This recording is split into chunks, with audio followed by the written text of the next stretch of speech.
At 82 years old, there is a wealthy and influential American who actively supported Donald Trump, had a strong grip over the Republican Party, embraced conservative politics, and continues to be a champion of his ongoing financial services revolution. And to put it simply, he is the true puppet master of the Republicans. His name is Charles Schwab. Charles Schwab isn't in the mood to slow down, even with a $37 billion personal fortune and overseeing a company with $3.7 trillion in assets. Despite his age, he has no intention of retiring anytime soon. Schwab is proving that when you're in charge of such significant wealth, age doesn't necessarily mean stepping back from the action.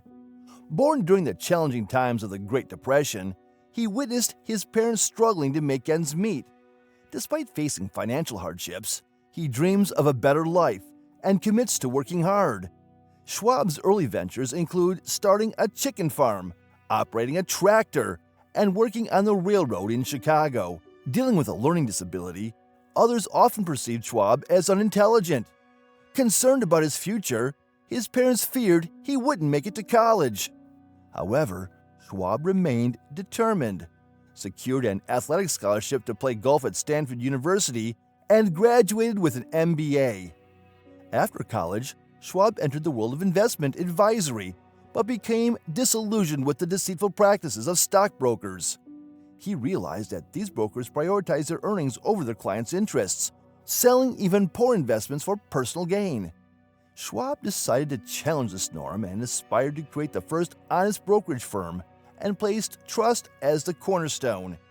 In this journey, Schwab reflects the struggles many face when navigating career choices, university decisions, and obtaining qualifications. The complexities of the career can sometimes limit opportunities and make it challenging to achieve financial and professional success. In the beginning, Schwab took a small step by creating a newsletter called Investment Indicator. This newsletter became a trusted source for regular investors, gaining 3,000 subscribers at its peak and earning Schwab a cool $250,000 annually.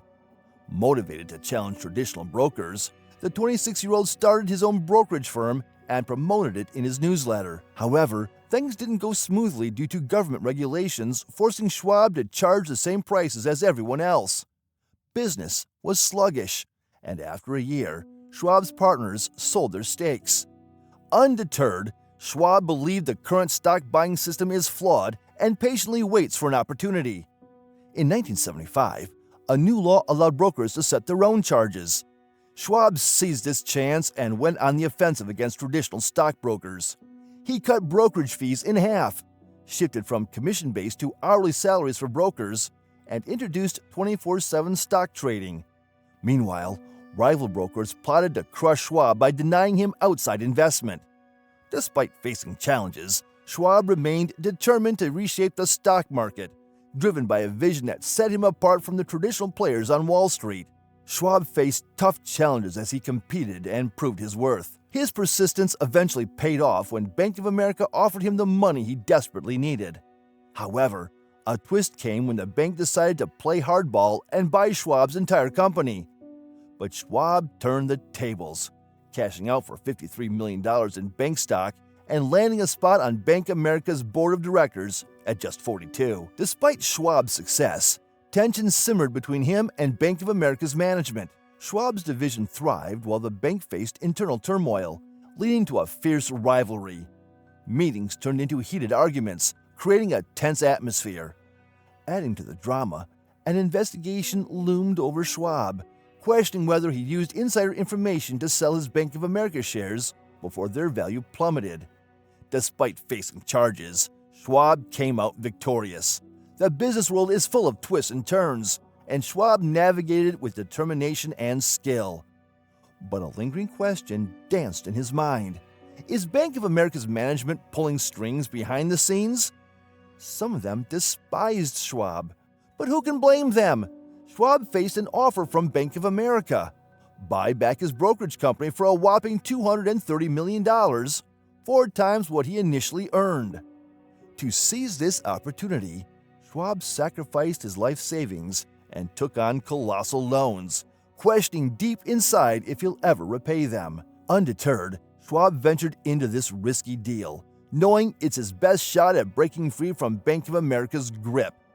Then, after being liberated from the Bank of America fiasco, Schwab channeled his energy into transforming his business. He refined his skills as a business tycoon, devised innovative strategies, and introduced seminars empowering clients to make their own decisions. Post-Bank of America drama, Schwab's hard work paid off. In 1981, he secured a board on the New York Stock Exchange, enabling direct stock sales to customers. This put him into the big leagues of finance, shifting him from a fledgling player to a dominant force. 14 years later, his company emerged as the world's largest discount brokerage, managing a staggering $200 billion across 3.6 million accounts, with $1.4 billion in revenue. Though riding high, Schwab remained grounded, attributing his success to relentless work ethic and problem solving. Amidst skepticism from other brokers about the internet, Schwab embraced it, undercutting competition and solidifying his position in the financial realm just 3 years later. In the 1980s, Charles Schwab realized the old way of doing things wasn't working, so he decided to go all in and bring his company online, spending the entire net worth, a whopping $500,000 on a computer system. Despite the risk, he signed the contract, determined to make it work. Schwab started selling mutual funds online, then expanded to stocks and bonds. In 2000, he pioneered one of the first mobile stock trading apps. This move allowed him to offer trades at $39, while competitors charged $160, keeping his company profitable. In the 80s, Schwab realized things needed to change for the company to go fully online. They found a tech company with the right computer skills, but it cost the entire net worth, $500,000. Despite the risk, Schwab signed the contract. This move paved the way for selling mutual funds online and later stocks and bonds. In 2000, Schwab even launched one of his first mobile stock trading apps. This early internet move let him offer trades at $39 while others charged $160. Schwab got rich, achieved his goal, but as he got wealthier, he also got older. The young guy who started it all wasn't so young anymore. As Schwab aged and his wealth grew, he pondered a successor. One name stood out: David Potru. David had been Schwab's loyal employee since the Bank of America days, proving himself diligent and reliable. Over the years, Charles Schwab and David Potru have shared the CEO position since 1998. However, in 2003, Schwab decided to step down, yearning for a peaceful retirement. Despite appearances, Schwab's retirement isn't as serene as it seems. A phone call on the golf course shattered his tranquility. David Potru has increased fees, causing turmoil within the company. Betrayed by the person he considered reliable, Schwab, with a calm exterior but a cold heart, confronted Potru during a board meeting. As the meeting unfolded, Schwab's charisma sways the board of directors to his side. In the end, David Potru is relieved of his duties, marking the end of an era in the Schwab legacy. Schwab watched as he took control again. He quickly reduced fees and promised customers that the company won't let them down. He realized two things: he couldn't trust others to run his empire, and he needed power. To gain power, he donated a lot of money to Republican Party candidates, favoring big business. He even donated over $12 million and was offered the position of Treasury Secretary.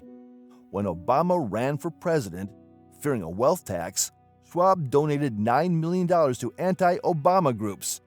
He later sensed an opportunity with Trump, donating $2 million to his campaign, and benefited when Trump won. However, after the Capitol attack, Schwab was worried about his connections and stopped donating to the Republican Party, also changing his image by donating to charities. In 2023, banking collapses hit, affecting Schwab's bank, causing customers to withdraw money and shares to plummet. Schwab faced uncertainty, but he always strove to be powerful, not just rich. But no matter what the media says, some wise people know about the influence that Schwab has over the Republican Party. And trust me, he is still the real deal.